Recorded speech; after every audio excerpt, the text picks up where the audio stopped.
You're listening to BQN. Assimilate the audio.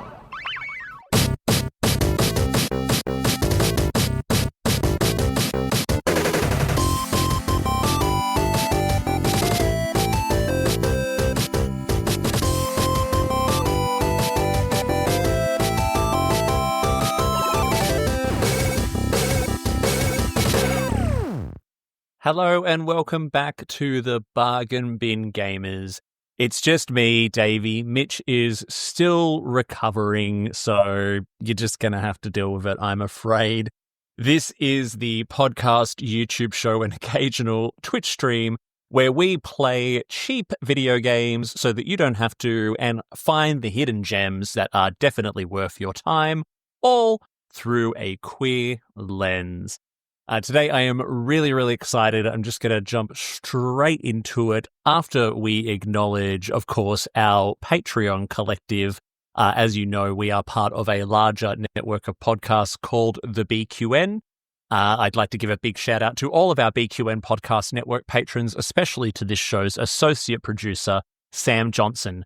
Thank you so much, Sam, and to all of our patrons for your financial contribution to the network. You will never hear an ad on any of our podcasts, and that's thanks to our amazing patrons.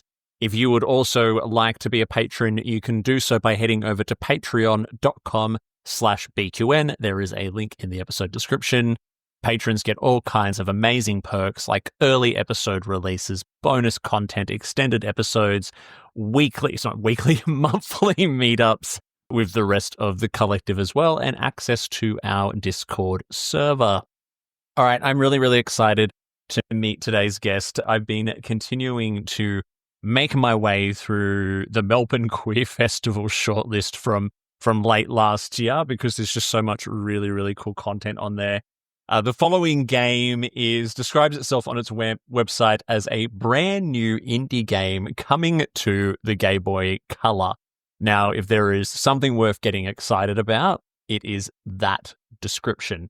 It's currently only in a demo form on Steam, which I've played, but that was excited enough for me to want to reach out to the developer of this game. I've got them waiting in the wings at the moment, and I'm just going to bring them straight in. It is Enzi. Enzi, how you going? Hey, good. How you doing? Yeah, really well. I forgot to ask, actually, before I hit record, am I pronouncing that correctly? It's Enzi? Yeah, you got it right, Enzi. Okay. Awesome. You never know. That should be podcast 101 is you should ask the guest how to pronounce their name before you actually start the interview. Yeah. Hey, you got it right. So hit the nail on the head.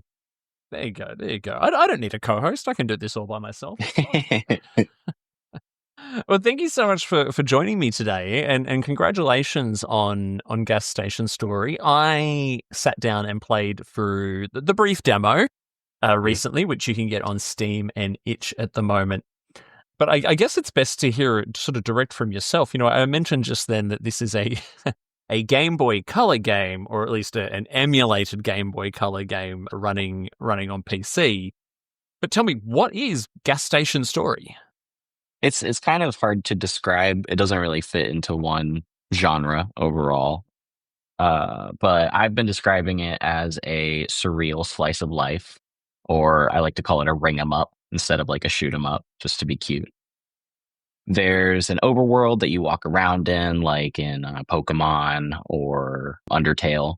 There's point and click elements like Papers, Please and King's Quest. Dialogue choices like in Oxenfree, that's a big one that inspired me. Or Valhalla, the cyberpunk bartending simulator. It's mostly focused on the story, the narrative, the characters. It's thematically pretty heavy. You play as the head clerk in a grimy desert gas station while the world around you goes to shit. Something that I personally experienced working in customer service through the 2020 quarantines. Very heavily based off of that experience. But instead of a physical virus, there's something called the update virus, which is a magic science sort of combination that starts to infect the systems and computers and everything around you. So your store's register starts to make you play mini games before you ring up your customers, and you meet weirder characters that have also been affected by the virus. I'm still working on trying to describe this game after 3 years of making it.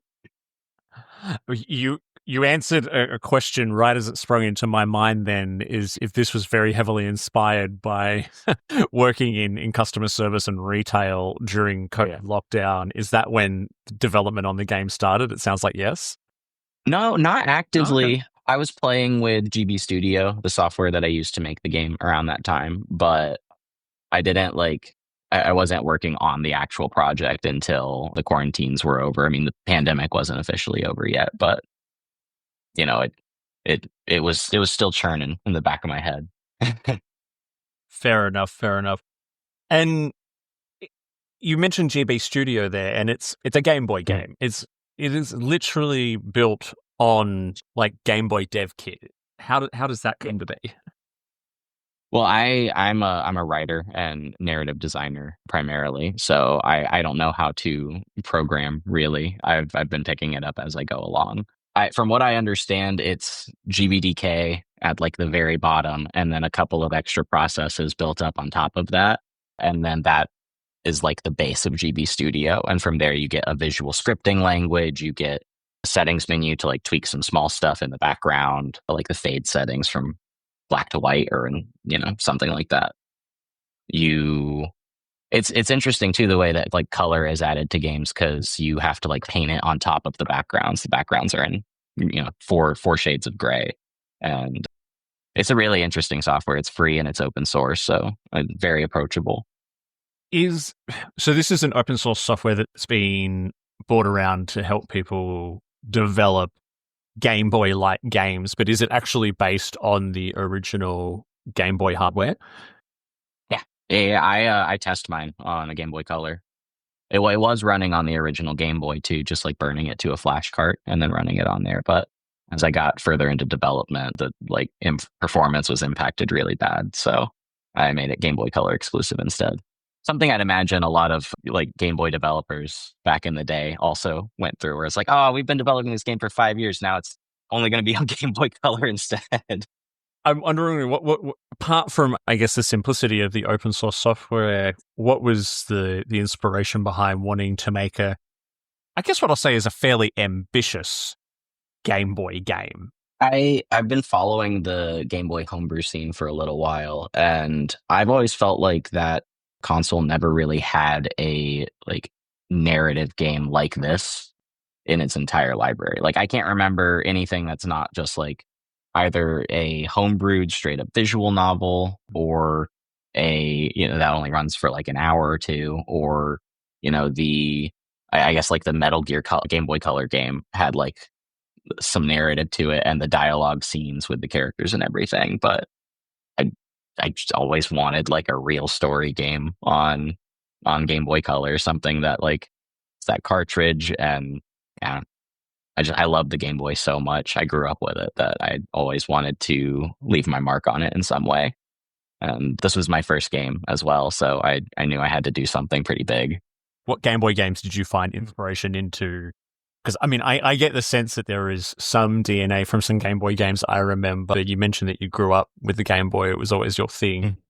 So, which Game Boy games primarily really drove the design of this one? Mostly Pokemon, straight off of the Game Boy. So. Yeah.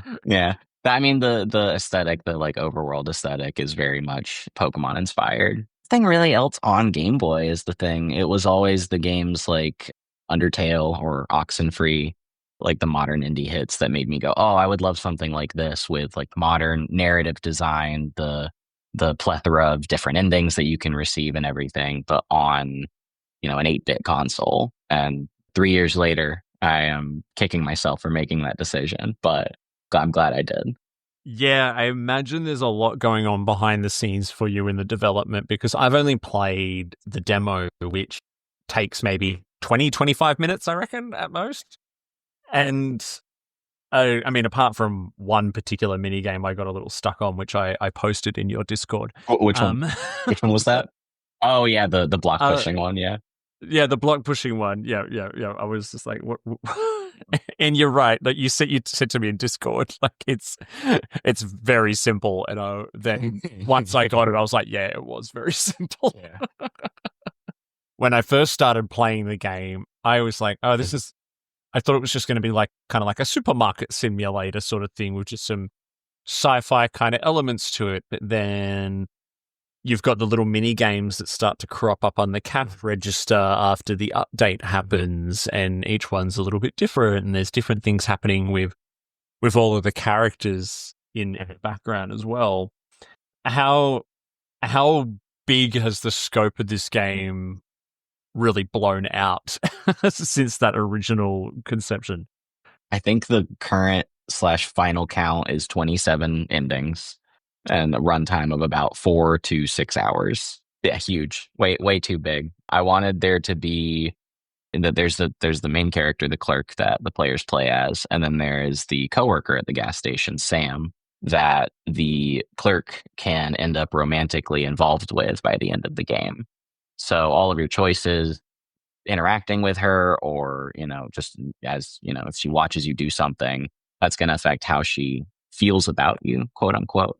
So devising a system to keep up with her opinion of you and also the boss of the gas station's opinion of you, that interplay, I thought I was going to have, I think, 10 endings, and then I realized, oh no, I have almost 30. So I had to spend all the time making sure that each one of them was right.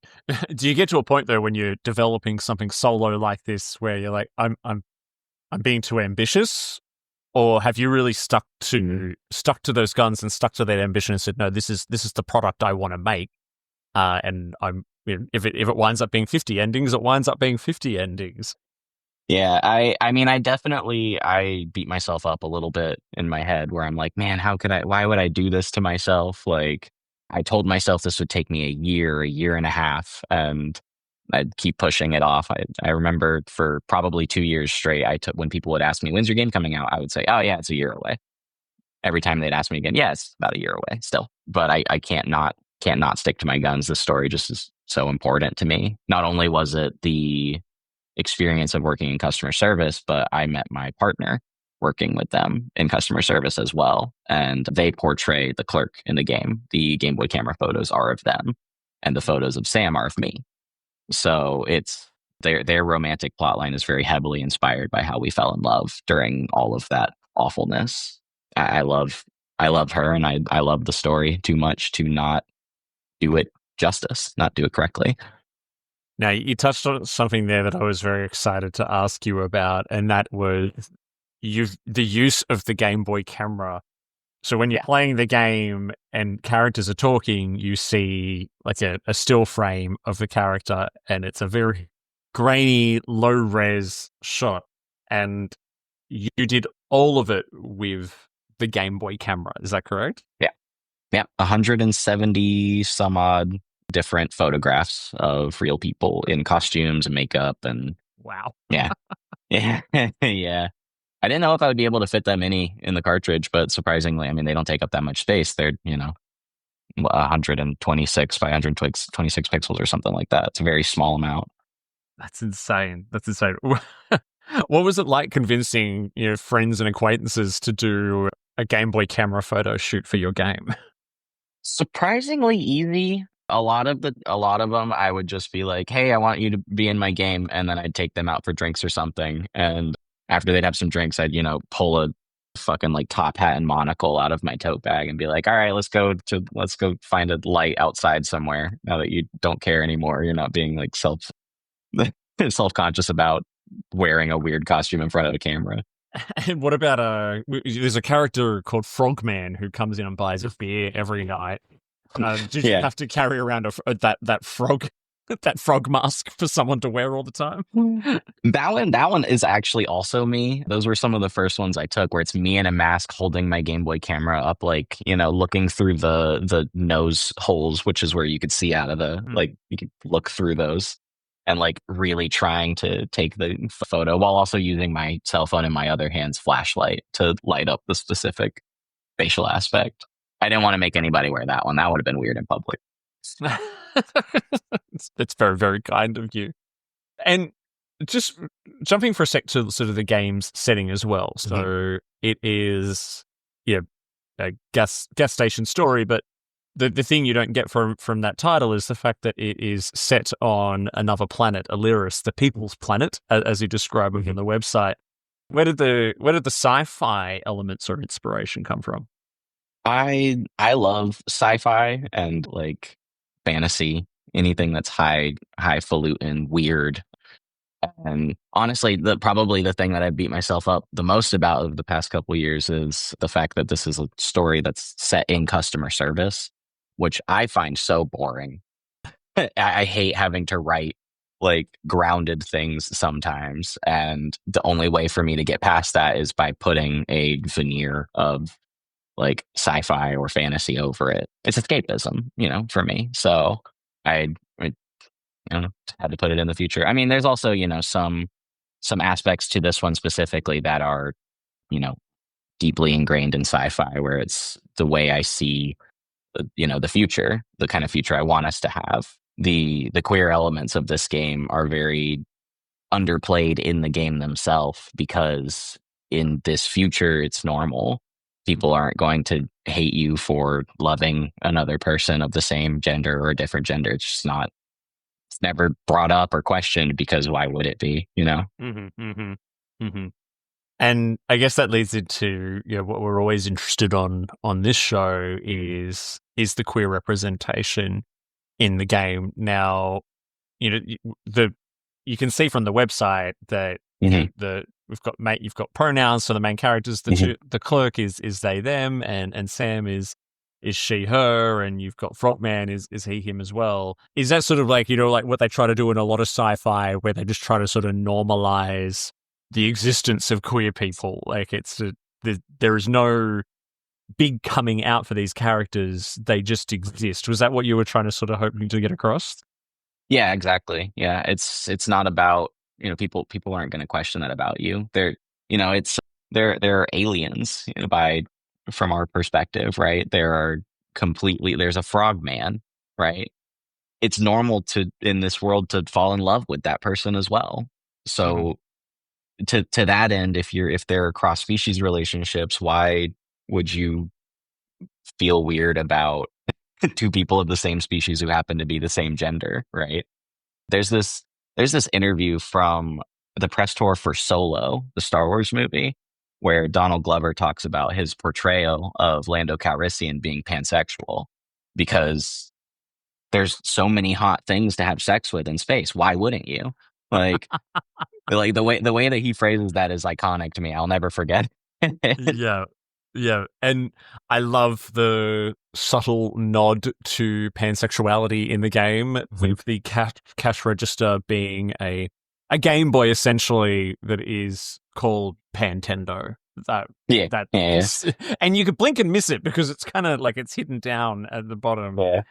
Have you got any other sort of more subtle, like, queer representation or nods or anything else that you think that was really, really important that you had in this game in that regards?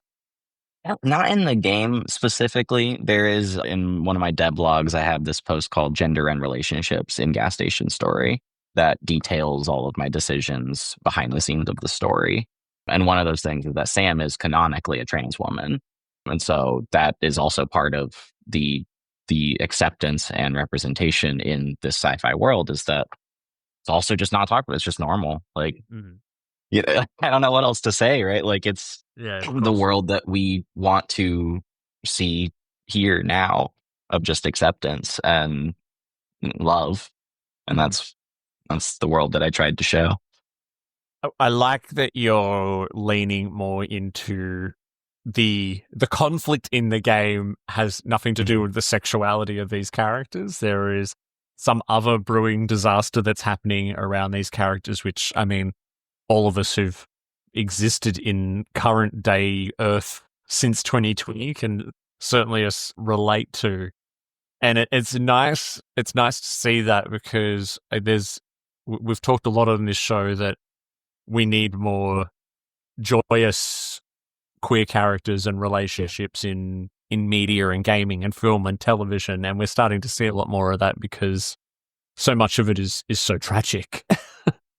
Yeah. But this is just I love your whole energy around, well, it just is, and that's how we wanted it to be. So that's super cool. You mentioned as well the game's release. If I look on your website again, I believe I saw a reference. I think it's disappeared. I saw a reference that it was supposed to be coming June, July this year. Are you still on track for that, or has the development process kind of pushed that release date out again? No, totally. I actually am on track for once to have a release date and get it out here. I'm hoping a couple weeks after Steam Next Fest, it will be ready to go. The game itself is done. It's just the small stuff around it for the Steam port. I'm still trying to get cloud saving working. I'm still trying to get achievements working. It's really weird trying to expose data from the Game Boy emulator to the wrapper for it on PC and Mac. But also I have some musicians working on the rest of the soundtrack. There's about 10 minutes of audio right now, which is not enough for a 4-hour game. So we're trying to double that within the next couple months. But even if things don't work out, the game will be released. It will just be missing a couple of features that I will update later. So are we expecting a Steam release only, or will it be Steam and itch or anywhere else? Steam and itch. I definitely want to release the Game Boy ROM as well for people who want to play it on emulator, or like on their phones or anything. I'm not putting it out on the app stores. I just don't have the bandwidth to support like 3 or 4 extra platforms right now. But Delta emulator is great on iOS, so it works flawlessly on there. I've tested it. You mentioned as well you had people help with the photos. You had friends do that. Mm-hmm. You've got some people who are helping with the music. Have you had any other assistance apart from those couple of people, or has this been purely a solo effort? I've had one person help with the overworld sprites. But yeah, beyond that, I mean, I can't explicitly say it's all me, right? Like, I've put it all together, I wrote it and everything, but like, I'm building on open source software. People have written like free plugins for GB Studio that have gone into the game. So like, I think the list of people in the credits is, there's also the Kickstarter campaign I ran earlier this year. Like the names in the credits are probably over 100 people at this point. So it's a community effort, I love that. That's cool. Now, as someone who is running a project like this, off the back of Kickstarter funds and open source software, which is it's so cool and so exciting. I love just the thriving indie community and the queer indie community as well that's out there right now. You've mentioned already a couple of the things that you have been challenged with. What's one of the like biggest like oh shit moments that you've had where, I don't know, maybe you felt like the project was going to be derailed because you just couldn't get over a particular technical challenge or whatever it may have been? What's been one of the hardest things about making this game? Life gets in the way. I work full time. I make pizza for a living. Like I'm tired all the time, and the world is still actually going to shit around us. So this is what I want to do, is make games and tell stories. So nothing could ever stop me, I don't think. That's a lot of commitment. And how much of your spare time are you throwing into the game? All of it? All of it. Yeah, pretty. Like I'll play maybe like 5 or 6 hours of games a week right now, because I have to fill the well. I have to inspire myself somehow to keep working. I have to do it. I don't know what else to say. It's just everything I've always wanted to do was tell stories, and I finally found one that I know how to tell and have the experience and love for, that I can like do myself for the most part. After this, I'm definitely going to need so much more help. Like, playing the funding game with publishers and everything has been terrible, but it's anything past this story is such a big idea that I have to find something behind me. Yeah. So have you worked much with have you had many play testers or anyone who's helped provide feedback along the way to help improve and polish the final product? Yeah, Winona, my partner, they've been playtesting for me a lot. I've mostly been doing it myself because I know everything that I have to test. I'm the kind of player that when I get a new game, I try to break it immediately. I try to run the character around in a circle to see if I fall through the ground or something like. So that is already translated into the development of this title. I've been to a couple of festivals around the Pacific Northwest up here. The first one was Portland Retro Games Expo, which was a lot of fun. A lot of retro enthusiasts came through and played, and I got to talk to them about what they thought. Same with the Seattle Indies Expo. Yeah, a lot of feedback. The game was a lot more esoteric and punishing in its earlier stages, and not so much now. So, And how has that indie scene been in terms of getting support and getting the game out there? Because as I mentioned, I found you listed in the Melbourne Queer Gaming Festival from late last year. Were you aware that as far away as Australia that the game had been picked up and shortlisted as one to watch out for? yeah, no, that was a huge one for me. I think the year prior, maybe 2 years prior, there was Small Town Emo, another queer GB Studio game. And one of the musicians for Gas Station Story actually worked on that game soundtrack as well. Robot Meadows, they're great. We love For Knife Games here. We Yeah. met them at PAX Australia last year, and we're hopefully getting them on. Actually, we are getting them on in a couple of weeks to get some updates on Small Town Emo and their other game Shelf Life. Yeah, I love those two. They're fantastic. I can't wait for that game to come out, man. I'm so excited. We might be getting an update on it in a few Ooh. weeks when they come on, so we'll see. And what about the rest of the indie scene? How has that been helpful in the ongoing support to just keep you going and get the game out there? Very, very supportive. There's a couple of Discords that I'm in that are just community around indie games.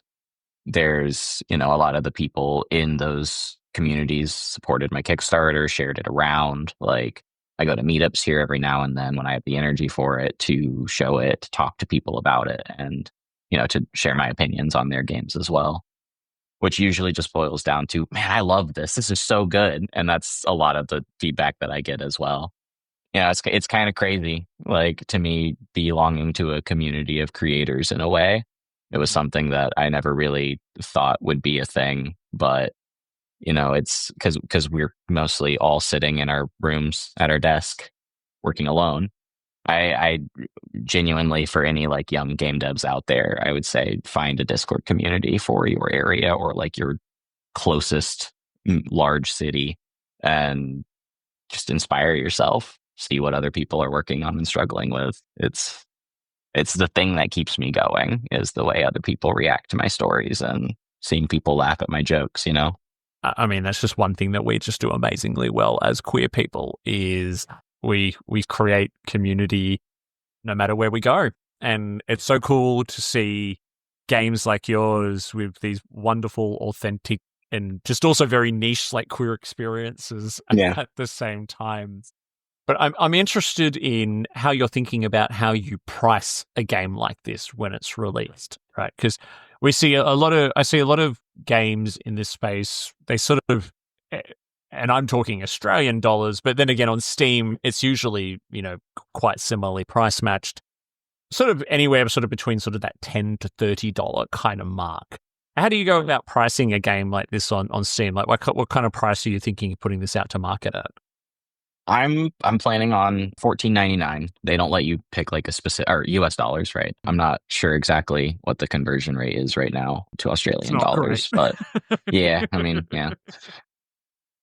But I've read a lot of discussions and talked to a lot of people about it. If you price it too low, then it's a bad value proposition. And people are like, oh, that's just another crappy indie game. I don't care. Like, I'd rather save my $5 to buy a trading card pack on Steam or something, right? Like that. I guess playtime is part of the biggest thing. Like the amount of hours that you can put in and replayability. Like this one, I thought, all right, it's got 24 plus endings. It's got you're going to play for at least 4 to 6 hours every time you run through it. That's hundreds of hours right there if you're trying to get every drop of content. I really don't know. I don't feel great about it. I would love to give it away for free, but I don't have money to pay my bills sometimes. So you know? Oh no, and I think it's perfectly reasonable to put a dollar value to what it's worth, and the years of blood, sweat, and tears that you've poured into its development. I like your kind of take on it there in terms of like, well, it's a game that you're going to spend about 4 hours playing. There are a lot of more cheaply priced indie titles on Steam which are fantastic, but they are shorter experiences. And aren't Nintendo telling us right now with all the Switch 2 and Mario Kart World stuff? Well, hey, you're getting that much value out of this game, so. Right. It's still $14.99 is a great price in either US or Australian dollars. So I'm really looking forward to that. So how can people continue to follow you, the game's journey, and continue to support your efforts apart from buying the game when it comes out? Obviously. Right, of course. Wish list on Steam, always. That helps the numbers, the metrics. I think 2 weeks before the game goes live, that's when it can start showing up in the like upcoming and popular section or something. So if I have enough wish lists, I'll get seen there, and that'll get more wish lists, and so on and so forth. As far as following, I'm at Isumatech on Instagram and TikTok, I think. It's spelled ISSUMATEK. Or you can always check out gasstationstory.com. That's where I post pretty much everything. So amazing. We'll include all the links to that in the episode description as well. And yes, wish listing, I found out just how big a thing that is after going to the indie showcase at PAX last year. My wish list went from being this big to this big after that. Yeah. It must be so motivating to know that people are wish listing it and waiting for it to come out. Absolutely. Well, that's really, really cool. So good luck with this last stretch. It sounds like you're just putting a few neat bows on everything and getting ready to deliver the game to us very, very soon. It's 100% on my wish list. I will be getting the full game, and maybe we'll touch base with you again after the full game's out there, and Mitch and I have had a chance to play it in full and see what the reaction's been once it gets out there. Yeah, I would love that. I mean, there's a lot of like weird secrets in there too. I'd love to talk about some of the mechanics that are not like easy to just pick up without a little bit of like background information, secret endings and stuff like that. Incredible. I'm so excited because like I said, I was so teased by the demo. Yeah. and you've told me exactly what I was hoping for, and that is, this is a very ambitious Game Boy game, and that was exactly what I was hoping for. So keep an eye out for it, everyone. As Enzi has said, please make sure you jump on the links in the episode description, wish list it, all that kind of good stuff, because there is just so much amazing queer gaming content out there, including Gas Station Story. Enzi, thank you so much for your time. Yeah, thanks so much for having me. This was a joy. If you enjoyed this episode, make sure you give it a big thumbs up on YouTube or follow the podcast wherever you get your podcast from and leave us a 5-star review. Be sure to follow us on Instagram and Blue Sky and follow along on our live Twitch streams. You can also continue the conversation in our BQN podcast Discord by clicking the link in the episode description. Don't forget that the Bargain Bin Gamer is part of a larger network of podcasts called the BQN. You can support this and other BQN programs by becoming a patron over at patreon.com/BQN. We'd love to hear your feedback on the episode. Leave us a comment on YouTube or send us an email to bargainbingamer, GAYMER, @gmail.com. Until next time, au revoir.